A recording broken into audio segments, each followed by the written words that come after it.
All right, so listen, it's January 1st, 2018, and I want to do this video real quick because you get an opportunity to set yourself up to have the best year ever, which I know is typically the goal for pretty much everybody. And I just want to share some things because throughout the journey of personal development, there's been several things that you learn and you try and you see what works, what doesn't work, what's hard to stick to, and so forth. And so there's a few things I want to share with you that I do every year.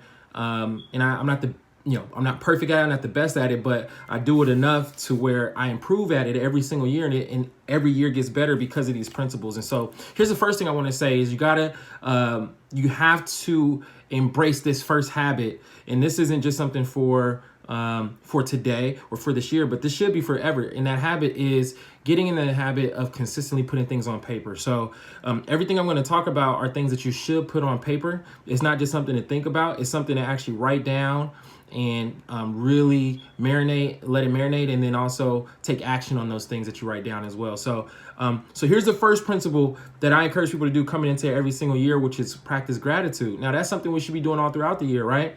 But the reason why gratitude is even more important before you start off a new year is because what happens is most people, when they come into the new year, they're thinking about all the things that didn't go right in the last year. And and the problem is you get more of what you focus on. So if you focus on the negatives, you focus on problems, you focus on the lows, guess what you're doing? You're already setting that as the tone for the new year, and you attract more of those things. So what you want to do is, it's okay to reflect on those, or kind of learn from them and get the lessons from them and try to avoid them, the lows and so for the negatives, but you don't want to make that your focus coming into the new year. So what I encourage you to do, the first thing on paper, is make a list of everything that you're grateful for. From the small things to the big things, by the way, like try to force things on that list that are that you could be grateful for. Okay. It could be your job. It could be your family. It could be your health. It could be that you're still here today. It could be so many different things that you're grateful for. So maybe you've done things, you accomplished something that you never accomplished before. Maybe you traveled places that you never traveled before. You hit certain goals and so forth, right? So your gratitude list. The second thing is, after you make your gratitude list, this is the second principle, is something that's really, really huge that I learned some time ago, and it was massive because a lot of people come into the new year or a new month when they're setting their goals and they're trying to figure out, what else do I need to do in order to get to where I'm looking to go? In other words, they're trying to see what they need to add to their life or their list of activities or so forth, what they need to add. And here's what I found out. Usually to get to the next level will come from something that you gave up, not something you added. So that's the second thing I want to encourage you to put on paper. What do you need to let go of in order to get to the next level? So that could be associations. That's the first place. Jim Rohn said you become the average of the 5 people you hang around with the most. So when you in the third section, we'll talk about goals. So once you get to your goals, you got to ask yourself, do the people you're around match the goals and the direction that you're looking to go? And if there's a disconnect there, that's already setting you up with the wrong tone. So you have to make some adjustments. There's some people you need to spend less time with. There's some people you need to spend more time with. And obviously the people you need to spend more time with are going to be the people who are directly in alignment with the goals that you set for yourself. And in fact, what I would encourage you to do is try to get around people who have already achieved those.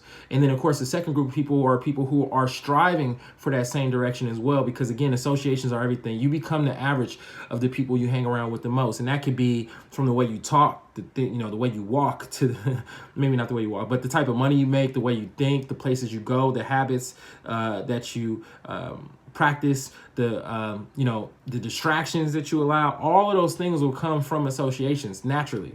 Okay, so your associations have more of an impact on you than you do on them. So that could be association that you might have to let go. The second thing might be some environments, because associations and environments that you're around account for 85% of the way you feel and the things you do. So those two things alone could already be helpful. And then, of course, the third thing are your habits. What are some habits that you need to let go of? What are some things that you're doing on a daily basis that are eating up your time and taking you away from your goals, and you may be zapping your energy, and again putting you around people and places that are not congruent with where you want to go in 2018. Okay, so associations, habits, and of course environments are the first three things to look at that you might have to let go. And then the third thing after gratitude list, the list of things you might want to let go, of course, is the goals that you want to achieve in 2018. And so I always encourage people to set goals in all areas of life. Set only one or two major goals. What you'll learn is that that major goal will be the byproduct. I'm gonna see the other goals, smaller things will be the byproduct of the major goal. So sometimes people say, well, I want a house. I want to move. I want to get this car. I want to do certain things financially. Well, you might come up with 10 things that you want to do financially, but the one goal is the financial goal. Because if you hit the one big financial goal, it'll help you pay for those 10 things, the car, the house, the other things. That makes sense? So, look at the one thing or two things in each area of life. So that could be one area of life will be faith, your spiritual goals.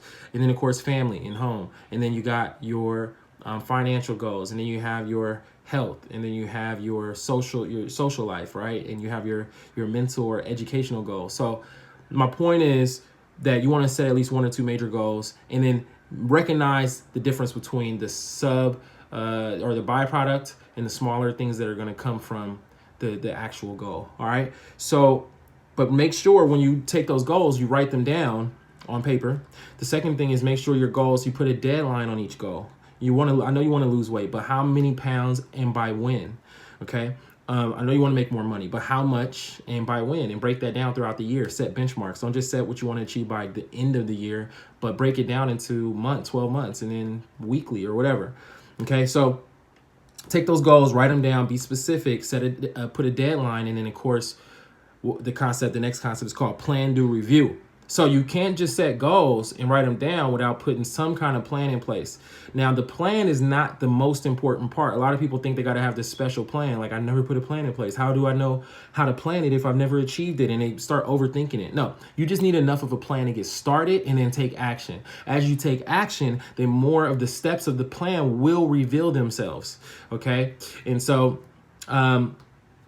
So just make sure. So the concept is plan, do, review. So you set a plan, you go out and you do some activity, and then you review it. And then you see what adjustments that you need to make. What things are going well? What do you need to do differently? And then you make an adjustment, create a new plan, and then you do review. Plan, do, review. And then plan, do, review. And you should plan, do, review every 30 days at the max. So you can make sure you stay on track, because you will get off track based on distractions and other things trying to eat up your time and so forth. Life getting in the way, things happening, and so things coming up. So just a quick recap, and I want to wrap this up. So the first thing is you got to put everything on paper, okay? Successful people think on paper. I'm in my office right now. I got paper all around me, and I got to condense some of this stuff. But anyways, but make it a habit of writing things on paper. And then, of course, on that paper, the first thing you're going to do is your gratitude list. The second thing is your list of things you might need to let go of. The third thing is your goals for the year of 2018. All right. And then I want to end this video with 3 quick questions for you. So the first thing is, what do you want? That's the question you have to answer for yourself, and you got to be honest and don't think small. Don't settle. What is it that you really want in 2018? You got to put that on paper, post it where you can see it every single day and drive you. Okay, so what is it that you really, really want? Like, you have a burning desire to get that done and achieve it. That's the first question. The second question is, what are you willing to give up until you get what you want? Okay, what are you willing to put on hold or postpone? What are you willing to give up until you reach that goal? What are you willing to do? Okay, because the law of sacrifice says in order to go up, you will have to give up something, okay? And then, of course, the third question is, who are you willing to associate with until you get there? Who are you willing to associate with until you get there? I'll close out the story. T.D. Jakes was telling a story about a guy. It was actually a skit, but the skit on the stage just showed a guy that was at a doorway, and the door was open, and inside that, on the other side of that door, he could see all of his blessings and all the different things that he had been asking for and so forth. But for some reason, the door was open and he could see it, but God wouldn't let him through the door. And he just could not figure out why. They led to so much frustration. And then he started wondering, why would God allow me to see these things, but not allow me to grab them? And then finally God said, I showed you because you do deserve it, and you can have, and you have the ability to achieve the things on the other side of that door, but you can't go through the door because there's people you're holding on to that don't deserve those blessings along with you. So until you let them go, you won't be able to go through that door. So much luck, love, and success in 2018. Guys, share this video with others that you think can benefit and could use the structure to set themselves up for the best year ever. Hope the 10 minutes was worth it. More videos to come. Have a good one.